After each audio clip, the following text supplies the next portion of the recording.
Good morning. Welcome to a session of Canvas Live. Canvas Live sessions are presented by Canvas community members and/or instructor employees to help Canvas users improve and enhance their teaching and learning with Canvas. We are so excited that everyone is here today. We have a great session. It's part of our three-part medical school series, and today we're going to talk about the clinical years regarding communication and rotations and how Canvas assists that. Okay, for our panelists today, we have three wonderful panelists. We have Julie Yum from University of California at Irvine. We have Matt Cook from Cornell Medical University, and Faye Hager from University of Nebraska. Without further ado, I'm going to over to our presenters. They have a lot of insight and a lot of great things to share with us today. So up first, Julie. Hi, thank you so much again, B-Rai, for organizing this. It's really nice to be able to, for us medical schools to come together and share what we're doing with Canvas. So I'm the Director of Educational Technology here, and I just wanted, so our campus is a large public university. We have about 30,000 students on our main campus. At the medical school, we have about 104 students that matriculate at the beginning of each year. And we were in what turns out to be a fortunate situation where because of our smaller size, we were able to make the decision to move to Canvas ahead of our main campus. So we launched with a small pilot in 2014-15. The main campus also launched with a pilot, but we went with our full core courses for the first year through the fourth year of medical school in Canvas the following year. And we've maintained a separate instance, which has really helped us in being able to do some of the things that we are doing now within the learning management system. So we've also been a one-to-one iPad program since 2010, and that it's been really important in making sure that that there's mobile access to all the students' resources, and the Canvas iPad app becomes even more critical for us.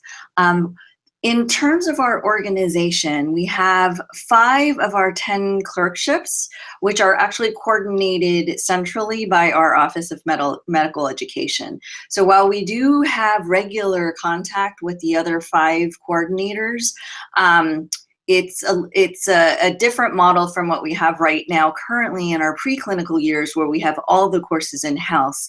And that makes making decisions about what we're going to do in Canvas a lot easier when we have the centralized administration. But we work through those issues. So when we first launched our courses into the clerkships, one of our main challenges, again, was this idea of training everyone who's going to be a stakeholder in the tool. So we were primarily focusing on clerkship coordinators because we knew that they would be the ones who'd actually have to upload materials and work with clerkship directors and students. So we definitely held several training sessions to get everybody together, actually tried to do hands-on where they walk through, posting something on the calendar or creating a quiz. So training has been a really important part of our Canvas implementation. The other thing was that we really wanted to standardize the course structure. So because we didn't have central administration over all the clerkships, we wanted to make sure that at least on the Canvas side, things were standardized, so that even if it wasn't a course that was coordinated by MedEd, we could go into, say, the neurology clerkship, and we could easily find things and help them out. So we implemented a standardized course structure, which we'll give you a peek into. And then the other big issue, I think, with the clerkships or in the clinical years, that's very different from what the way that we work in the preclinical years is the student enrollment. So I think you all probably have similar clerkship structures where, you know, the courses run every 2, 4, 6, or 8 weeks. And when we go to talk to vendors outside of the medical education space, it's kind of, you know, trying to wrap around this idea that we don't actually have a course that runs a semester long or a quarter long or with a single instructor. It sort of becomes challenging in trying to make sure that we're able to maintain effectively and manage a course that runs that frequently. So the decision that we made was to put all of our students in all of the clerkship courses for all of the year. So at the beginning of the year, regardless of what their first rotation is, when they get into Canvas, they're going to be students in all of the courses. They can hop around and peek in at whatever's there. But what we've also focused on was trying to target some instruction to just the students on a particular rotation, and I'll show you what we've done there in that respect. So here's an example of one of our course homepages. We've made the courses extremely simple because one, you know, being able to again train coordinators and clerkship directors and faculty that that are all over the place, because, you know, we have affiliate sites, we have students rotating at different places. So we have a very, very simple structure. We have limited the items that are in the navigation. So in most of the clerkships, you'll see a home page that looks like this with a series of buttons. The buttons link to modules that contain the information that you see on the button. So if it's the syllabus, it'll link to the syllabus module. If it's the schedules button, it'll link to the schedules modules. We expose the modules once they figure out and they know where they want to go. We expose the modules so they can go directly and poke around and search from there. We expose the grade book, and if there's quizzes that are offered in a particular clerkship, we'll expose the quizzes navigation item. But otherwise, it's a very simple interface. As you all know, students on the clerkship are running around. They're very busy. They want to get to things quickly. They don't want to dig around for a lot of information. So then if we go into one of the modules, this is our clerkship syllabus module. So all clerkships have this module. Can customize the modules, other modules that they have, but they must have this clerkship syllabus. And this is a way that, you know, for accreditation purposes, we get out information that needs to be relayed to the student. So there's an introduction to the syllabus. There's the clerkship objectives, which provides a mapping to our School of Medicine program objectives. There's resources. So if there's recommended textbooks or online websites or iPad apps, there's something that they want to recommend, the clerkship resources are there. And it's also in there where we have required the clerkships to identify if there's something special that's going on in their Canvas course that's different from what we might expect in another course. So for example, if there's a quiz that needs to be done at the end of every didactic session, then they will put that information there so the students know exactly where to go to find information on what they need to find. And then we have a clerkship schedule and logistics module, so they know, you know, where they need to show up and who they need to talk to. We have the case logs requirement. So there's a page that gives all the required clinical experiences for the particular clerkship. And then if there's any special responsibilities they have when they rotate onto a particular service, that'll be on page 6 of that syllabus module. And then we finally have the exams and grading policies and stuff for the clerkship, so that they know exactly what they are going to be assessed on. And then you don't see this in the screenshot, but below we have a link to key policies that are relevant in the clerkships, and these policies link to a central course in Canvas that every Canvas user has access to. It's called the Student Handbook. And anyone who's an authorized user in our Canvas instance has access to the Student Handbook, and it lists all the key policies for the university. So we use Canvas for administrative purposes also. We use it to share information, general information about our like MS1 and MS2 calendars. We share program objectives. And it's been nice for us to have that ability because we have control over our own instance to be able to set up these sort of administrative courses where we can share information with our students and faculty. So to address the issue with students on a rotation, because all of our students, again, are all enrolled. So in this case, for the family medicine clerkship this past year, we had 118 students that were enrolled across the year. And then in the RO1 rotation or block, we had 9 users. In the RO2 block, we had 7 users, etc.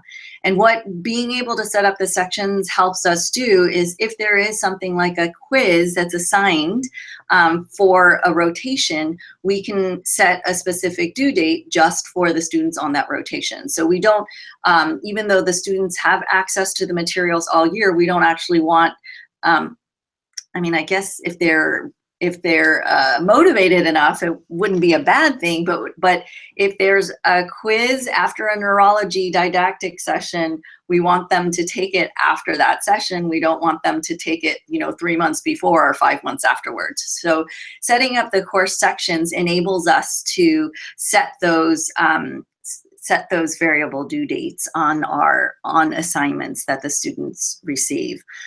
The other thing that setting up sections allows us to do is we can create calendar events. So if there's a didactic session that's at a particular time, place, and location for one rotation, we can put the event up on the course calendar and then have it assigned to the section so that only those students see it, and then everyone doesn't get the millions of notifications that Canvas loves to share that there's something that they need to be at.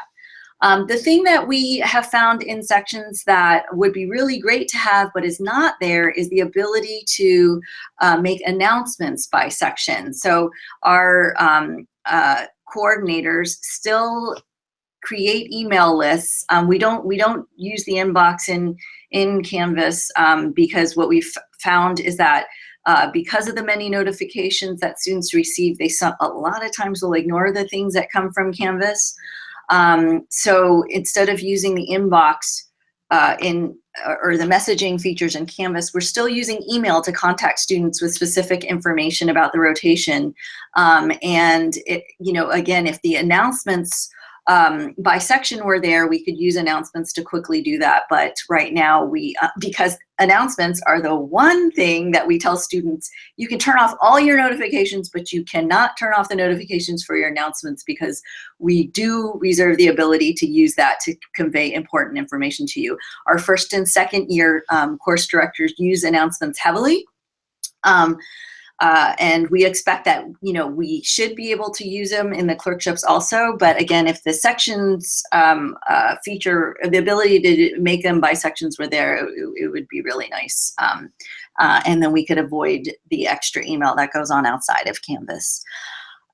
So our next, the next thing that we've done is because we have sections and because we have specific requirements that we need all students to do while they're in the clerkships, right? And this is we just went through our accreditation site visit earlier in January, and so if any of you who have gone through it or are going through it know that there's things that you have to do when you're in the clerkships to monitor. And so for us, we have, and I think as I was peeking in on other presentations, I think maybe Cornell is doing this too, but that we have Mid-Clerkship Feedback, observed HMP, and duty hours and the quality of site assessments that we also do in Canvas. So on that first page, on the home page, you saw a green requirements button. So all of our homepage buttons were blue, but we have a green requirements button, and that requirements button, again, shows up in every clerkship. And every student knows, and they've been told, we're going through our first rotations here right now for the academic year. But at the orientation to the clinical years, they've been told that they need to submit a mid-clerkship feedback assignment. So we have a special form that they have to use, and it has to be submitted in Canvas for them to sort of get credit for completing that requirement. We use the sections to assign specific dates to the specific students on the rotation for that assignment. We do the same thing with observed HMP. We have a form that they need to get their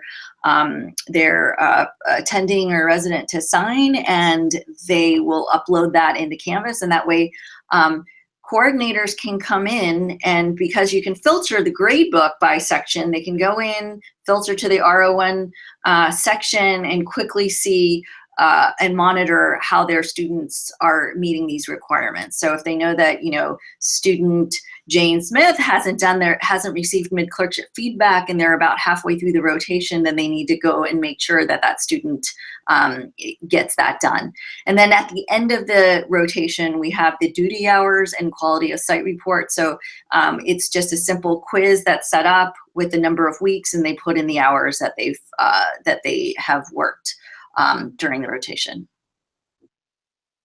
So I don't know how many of you were able to attend the session last week, but in our preclinical years, we have, so for our entire curriculum, actually, we have a curriculum management system called ILIOS, and I think, most of you out there at medical schools probably have a curriculum management system or something that tracks a map of your curriculum so that you can get it formatted into the proper, the standardized XML so that you can get it uploaded into the AAMC's curriculum inventory report annually.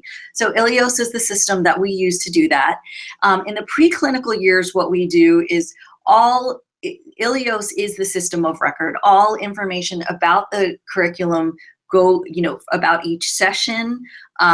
So session objectives, session date, time, location, the instructor, tags, they all go into ILIOS, and then they get pushed in a nightly batch process from ILIOS into the respective Canvas course calendar. And then in the Canvas calendar event, you will see the information that got pushed from ILIOS, like the session's objectives and the location.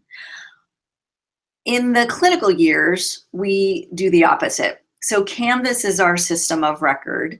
And what we do is we make the first rotation of the year the master rotation.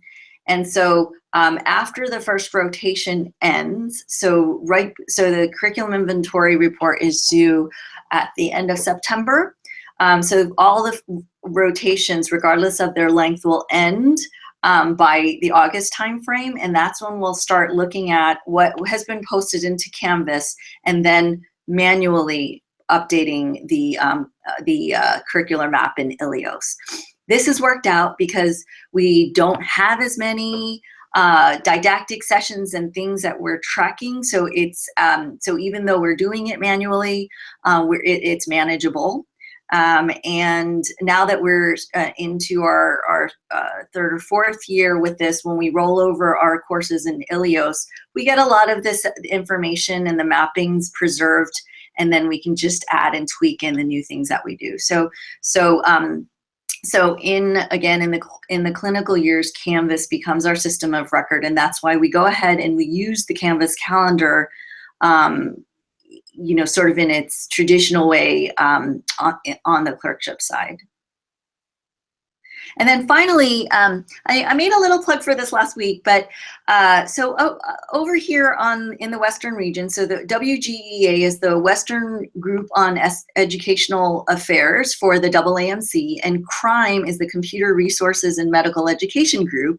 And one of our initiatives for this year is to really try to reach out to medical schools and have us all come together, because I'm going to guess that a lot of things that I just shared with you are things that you're already already doing or thinking about doing, or have similar issues around. And what we really want to do is try to push for standardization and interoperability between the different systems that we use to support medical education. So if you take a little peek at our website here, there is a blog post about this medical education technology consortium that we're trying to put together.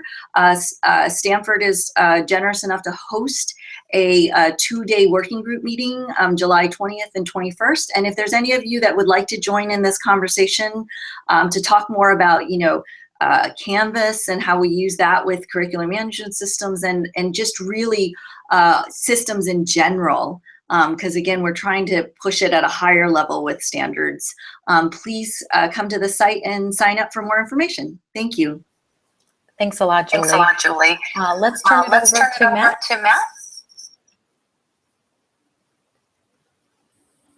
Hi, this is Matt Cook at Weill Cornell Medical College. I'm an instructional technologist. And actually, it's Clerkships, so it's actually a pretty similar situation that Julie pointed out. We have eight clerkships with usually about 120 students at a time, with 6 to 12 rotations per year, running anywhere between 2, 4, 6, and 8 weeks. So it's a very similar problem of managing a lot of different students in different places doing similar things, but the differences in those similarities is what's the complicated part. And we also have 25 different clerkship directors and coordinators that are all trying to use this system too that needed training. So so the biggest thing was we needed a standardized organization of all that information, because up until I think last year, it was kind of a Wild West situation. They were all using Canvas, but they were using it in very different ways. And we found out from our students that their reaction to that was they were lost a lot of the time. They didn't know where to find certain information, and that can always be a challenge too when the students are expected to do something. They don't do it, and then the coordinators will say, well, here it is, and then they're digging through like 4 pages to get to that piece of information. So we decided that we would work with the clerkships and the coordinators and come up with like a standardized way that made sense to meet those needs and to make sure everyone knew where everything was. So to do that, we came up with essentially like a template, basically, that we update every year. That is basically all the information stored in particular places, which I'll show that in a second. And then the biggest things we wanted to account for in doing this is, one, accounting for all the specific needs of specific clerkships, because there are always going to be deviation. And also, again, like Julie said, the mid-clerkship feedback is a big thing, especially for the LCME. And also the students, the biggest thing that they wanted to know was the first day instructions for reporting, like where to go, where to meet, what to bring, what to expect. So I'll show you them. So yeah, this is we created a template, and there's some pre-populated material like policy information and some grading policies, and there's also room for customization. And that customization, we wanted that to be in specific places. So if there were specific assignments or specific schedules that were relevant to a particular clerkship rotation, then that's fine, but it just needs to go in the same place across all the rotations. That way, when a student ends up in the course and they're looking at the Canvas course, they know where to look for something, and they're not just poking around, getting frustrated, and then giving up. So yeah, we basically copy this rotation over to our first rotation for each clerkship when that happens. And then I didn't really take screenshots of this, but I should explain this. So we don't use sections in ours. We just use individual courses for each one, which can get kind of crazy, but we come up with a pretty good nomenclature for it to keep track of it all. So basically, every time a new rotation starts, the coordinators will request our office, and then we'll import over all the materials, and then they'll just change the dates as needed. it works out pretty well with the way we enroll students. We use a system called Bar, and we have an automated script that pushes those students into their respective courses. Yeah, so I guess I'll move on. I'll show you the template. So this is basically the what it looks like when they first get in there. Instead of clerkship template, it would say the name of the clerkship and the rotation number. The course description is always where that course description placeholder is. The mid-clerkship feedback is listed as an assignment on the syllabus, so that students always know where it is, they know when it's expected, and the coordinators will change that date when it's due.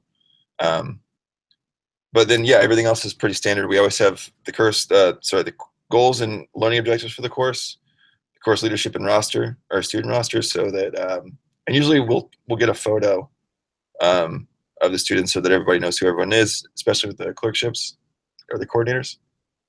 First day instructions is always right front and center.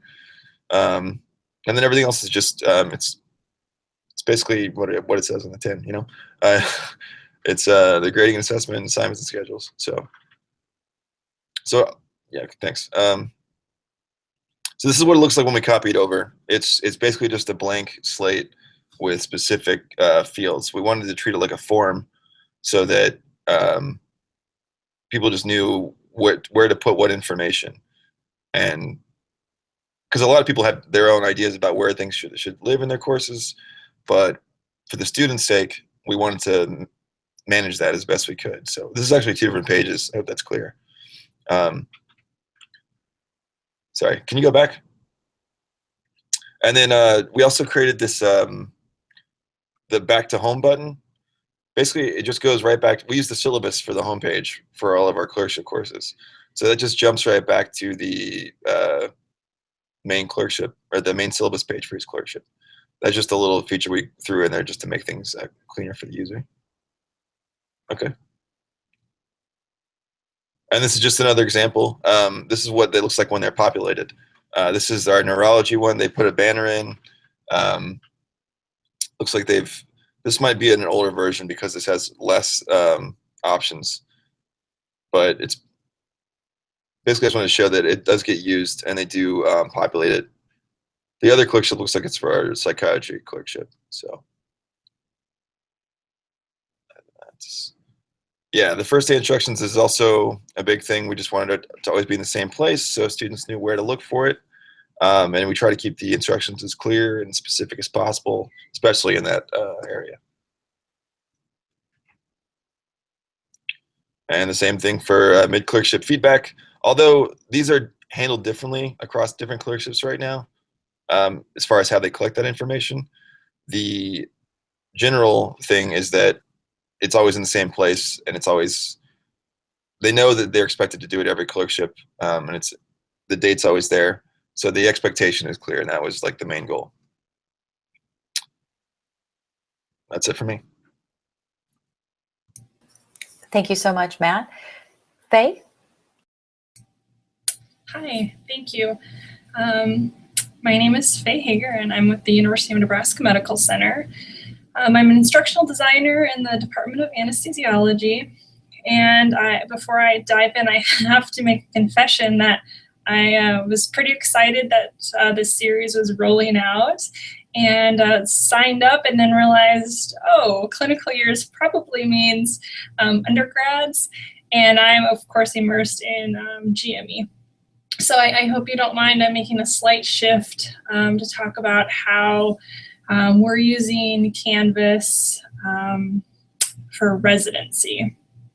So our programs here on campus, we have 29 residency programs and over 400 house officers.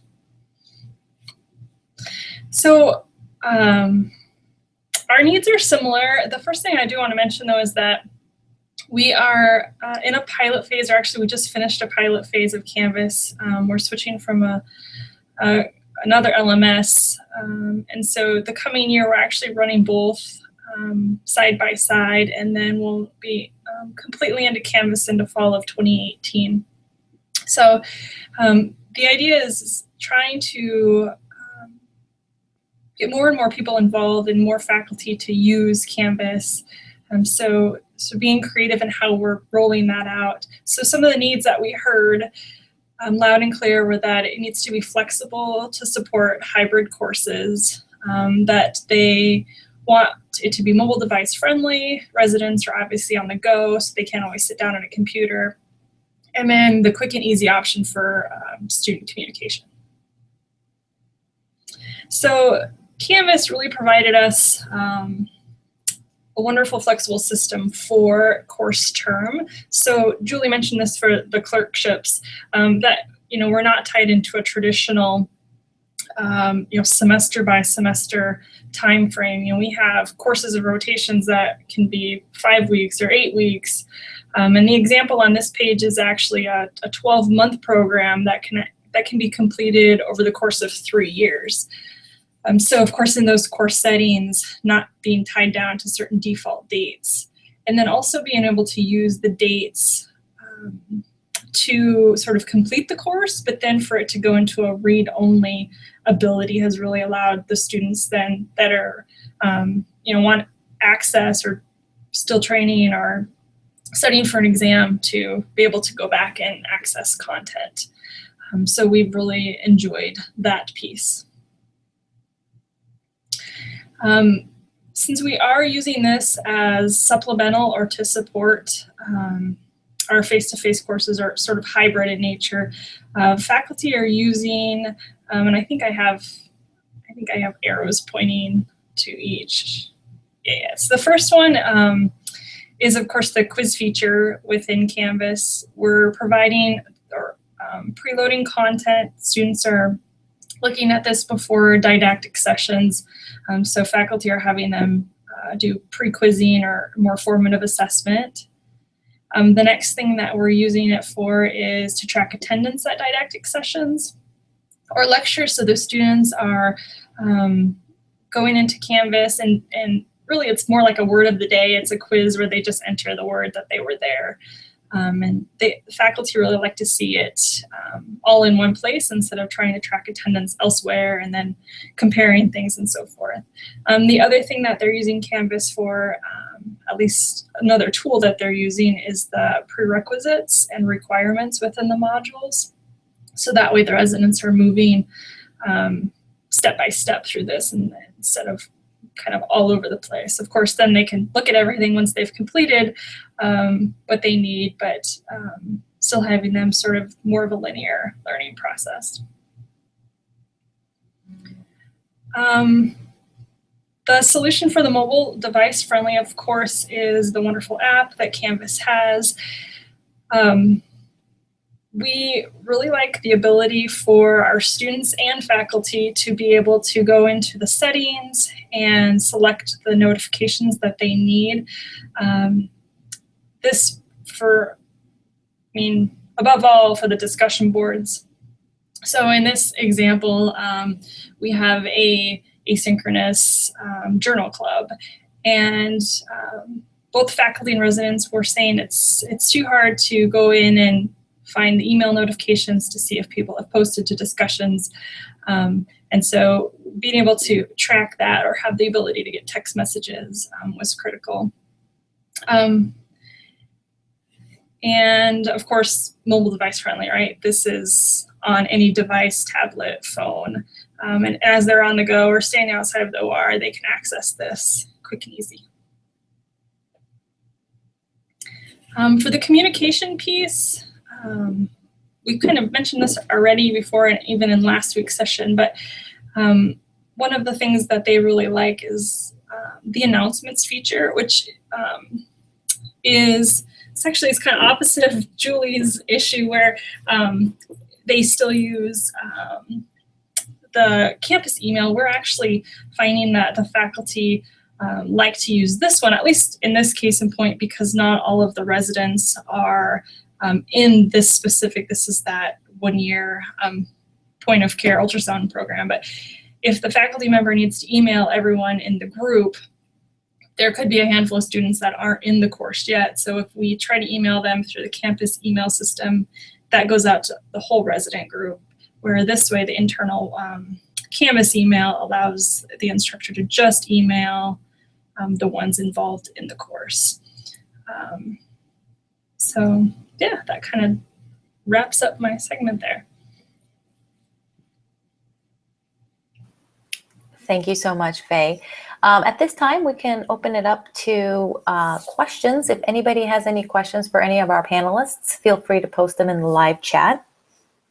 And if any of those questions, we'll wait a few minutes for those questions to come in if they are there. But you can also go to the event page where you RSVP'd for this event and feel free to add questions there as well.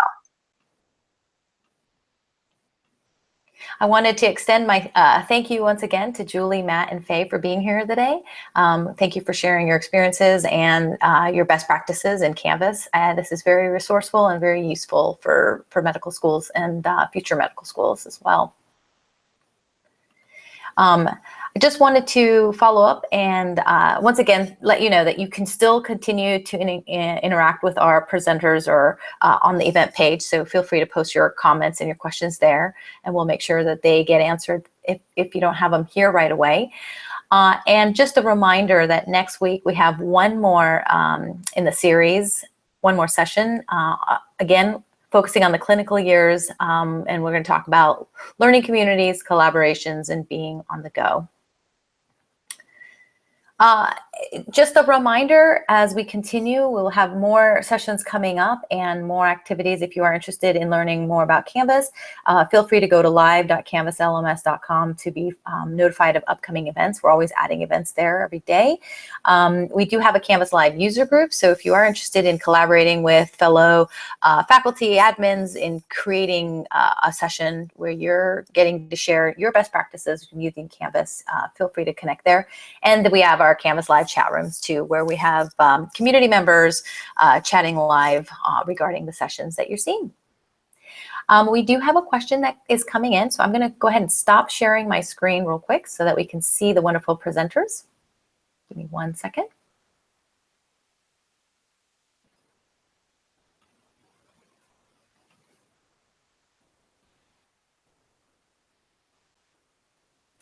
The question comes from Daniela. This question is for Faye. Can you give us more details on when you enroll the students? You mentioned only the necessary students get the announcements. Can you speak to that a little bit?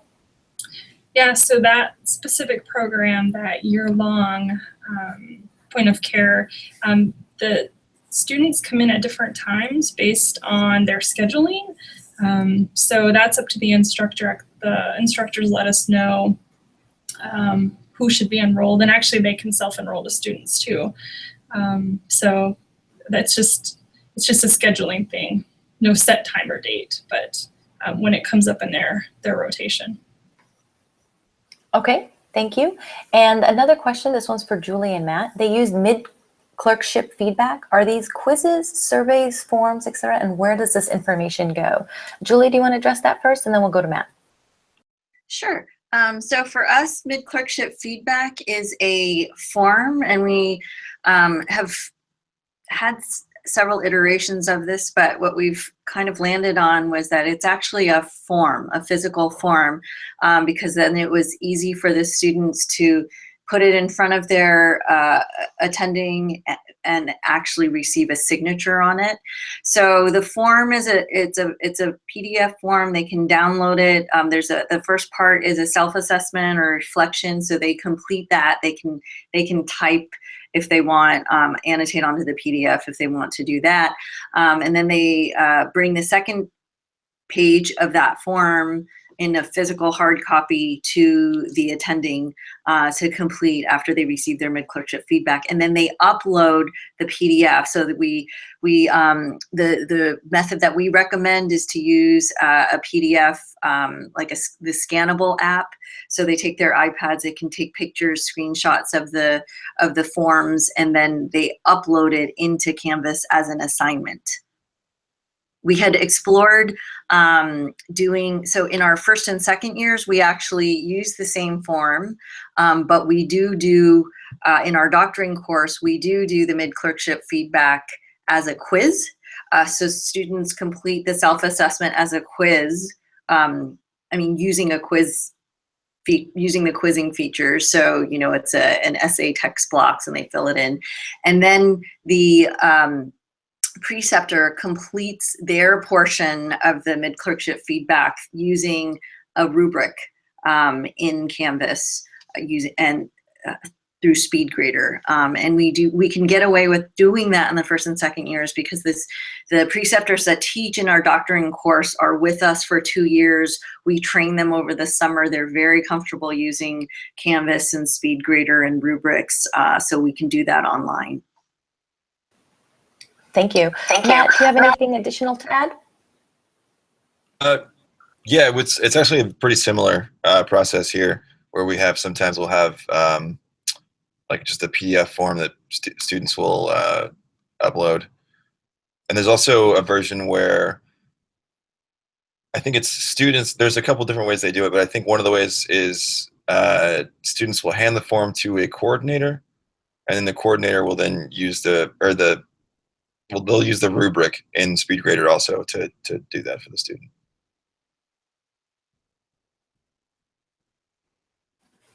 Thank you. It doesn't look like there are any other questions coming in, but like I said, feel free to continue submitting questions at the events page, and we will continue monitoring those and making sure that our panelists have an opportunity to respond as well. Without any further ado, I just want to say thank you to everyone for being here, and we hope to see you next week in our next session. And thank you once again to the panelists for spending your morning with us. Have a great week, everybody, and weekend. Thanks.